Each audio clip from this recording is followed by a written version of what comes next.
saudara-saudaraku jemaah Majelis Ta'lim Al-Idrus, dalam pertemuan kita yang lalu kita membahas tentang tayamum, bahwa yang wajib, yang fardu untuk tayamum itu ada 4 perkara. Yang pertama adalah an-niyat, yang kedua adalah wa mashul wajhi, mengusap wajah. Kemudian yang ketiga adalah wa mashul yadaini, mengusap kedua tangan kita, mencuci tangan kita sampai siku-siku. Kemudian yang keempat adalah tertib berurutan, itu yang fardu. Kemudian yang sunnahnya ada 3 perkara. Yang pertama adalah at-tasmiyatu, membaca bismillahirrahmanirrahim sebelum bertayamum. Kemudian wa taqdimul yumna 'alal yusra, kemudian mendahulukan yang kanan atas yang kiri. Kemudian wal mu'alah berurutan, itu yang sunnah. Kemudian yang membatalkan juga ada 3 perkara. Apa yang membatalkan wudu itu sama membatalkan tayamum. Apa yang membatalkan wudu itu sama membatalkan tayamum. Kemudian waru'yatul ma, artinya melihat air kita waktu sholat, kemudian ada air, maka batal tayamum kita. Itu yang kedua. Kemudian yang ketiga wariddah, artinya murtad. Orang murtad berarti tayamum sudah keluar dari Islam, itu yang membatalkan tayamum. Itu dalam pertemuan kita yang lalu. Baik, kita akan membahas masalah tentang sesuatu yang keluar dari dubur kita atau alat kelamin kita, karena pembahasan ini sebelum masuk ke dalam bab solat, karena kebersihan ini sangat penting. Jadi musannif pengarang kitab ini mendahulukan tentang masalah hal-hal yang najis, karena sangat penting. Apabila kita tidak bersih, untuk melakukan solat tidak akan diterima. Ini sangat penting sekali. Jadi wa kullu ma'in kharaja minas sabilaini najun ila al-madiyyi, segala sesuatu yang cair yang keluar dari 2 jalan. 2 jalan itu apa? Jalan belakang, jalan depan, yakni belakang tahu kita ya, tempat buang air besar, depan tempat buang air kecil. Itu semuanya adalah najis ya. Jadi air kencing itu najis, kemudian tai itu najis, illal maniyyi, kecuali mani. Mani tidak najis. Ingat, baik itu mani hewan ya, baik itu mani manusia, itu tidak najis. Ada mani gajah misalkan ya, mani gajah. Misalkan ada orang-orang yang itu mani gajah, itu tidak najis memang. Ya, tidak najis.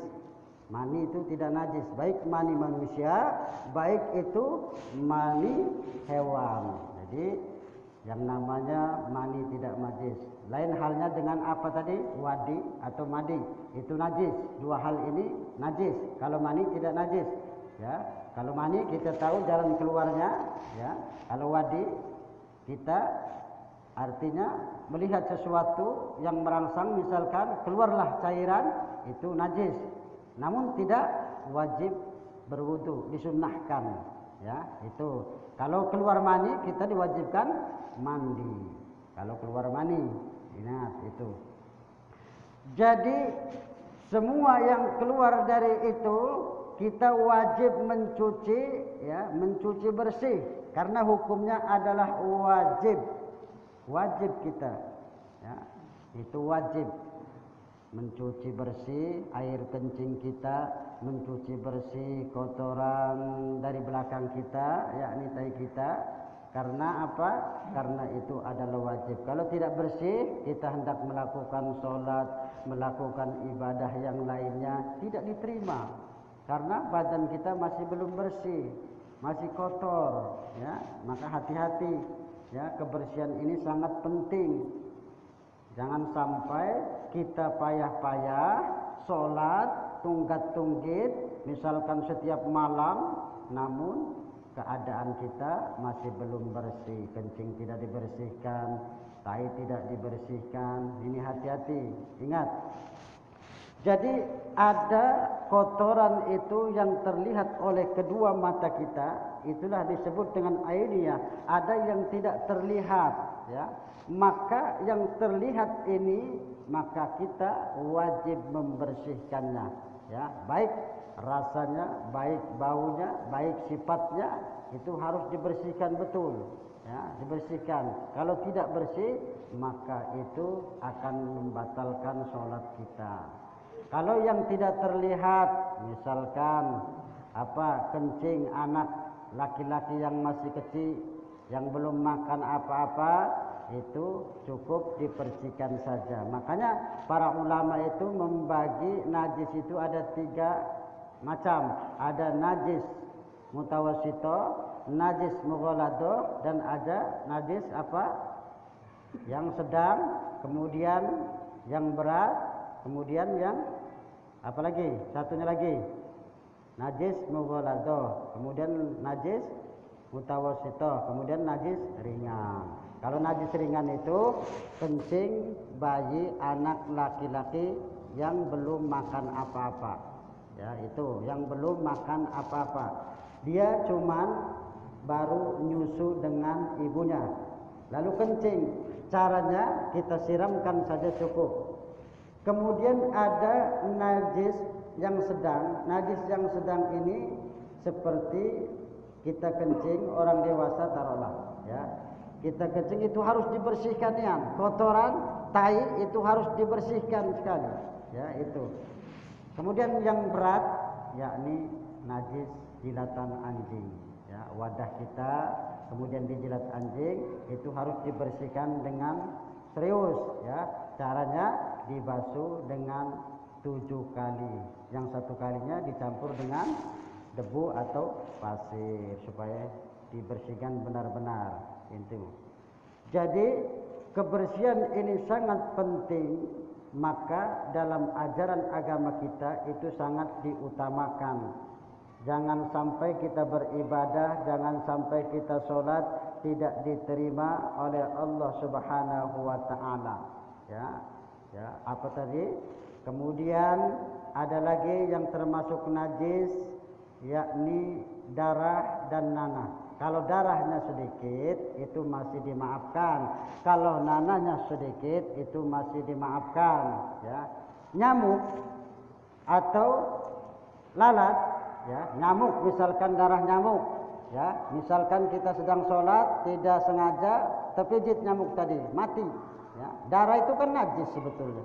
Namun karena darah nyamuk itu sedikit, itu masih masih dimaafkan, ya, itu nyamuk. Kemudian lalat itu termasuk apabila dia jatuh, misalkan yang nyata-nyata sajalah di tempat kopi kita, itu masih tidak apa-apa kita minum, ya. Misalkan makanya menurut ajaran Rasul, apabila ada lalat yang jatuh ke tempat minum kita, entah itu kopi, maka dia jatuh langsung saya tenggelamkan, ya. Tenggelamkan langsung, ya. Tenggelamkan, karena yang satunya lagi membawa obat. Yang satu sayapnya itu membawa racun, yang satunya lagi membawa obatnya. Jadi tenggelamkan saja. Semut, lalat itu walaupun dia mati itu tidak najis, ya. Misalkan lalat itu berada di makanan kita, mati. Kemudian semut ada di makanan kita, nasi kita, itu tidak najis, boleh kita meminumnya. Namun apabila darahnya tersebut banyak, itu akan berubah hukumnya, ya, akan berubah hukumnya, tidak boleh, ya. Kalau memang darahnya itu banyak, memang lalat, kemudian semut itu apabila jatuh ke tempat makanan kita, ya, jatuh ke tempat makanan kita, apakah nasi, apakah kopi, itu memang tidak najis, boleh kita meminumnya, ya, itu. Makanya ada binatang-binatang baik itu yang ini seperti belalang, ikan, itu walaupun bangkai sudah mati itu tidak najis, ya. Belalang, bangkai itu tidak najis. Kemudian lalat, kemudian semut itu tidak mengapa, ya. Jangan cecak najis, ya. Cecak itu najis, jangan sampai kejatuhan cecak, ya, itu. Apalagi tikus, makanan kita dimakan tikus, misalkan banyak tikusnya di situ, itu termasuk najis. Makanya sunnah membunuh tikus itu sunnah. Ada 5 binatang yang disunnahkan kita membunuhnya, ya, itu gagak, ya, itu sunnah kita membunuhnya. Kemudian ular hitam itu sunnah kita membunuh. Ular yang berbisa, yang membahayakan itu sunnah. Tikus itu termasuk sunnah. Kalajengking itu sunnah kita membunuh binatang-binatang tersebut. Sunnah kita mendapatkan pahala berarti kalau membunuh binatang-binatang tersebut. Tikus kan mengganggu di dalam rumah kita, apalagi di sawah-sawah itu mengganggu pertanian.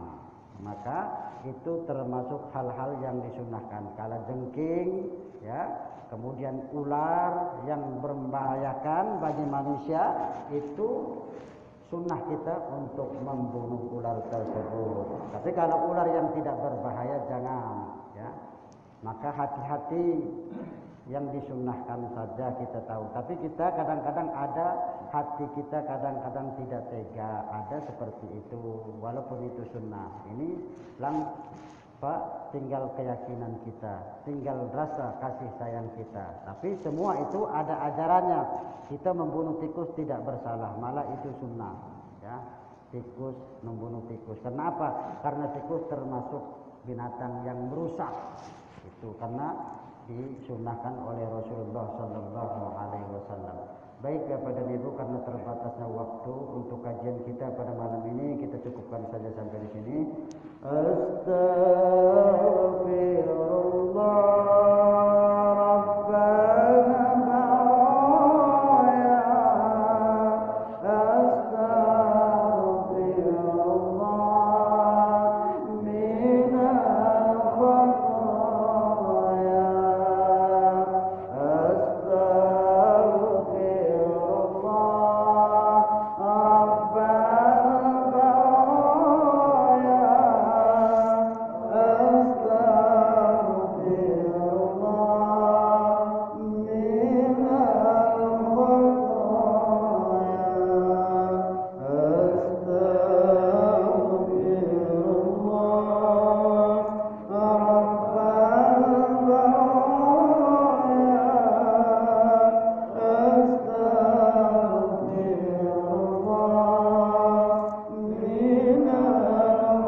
اللهم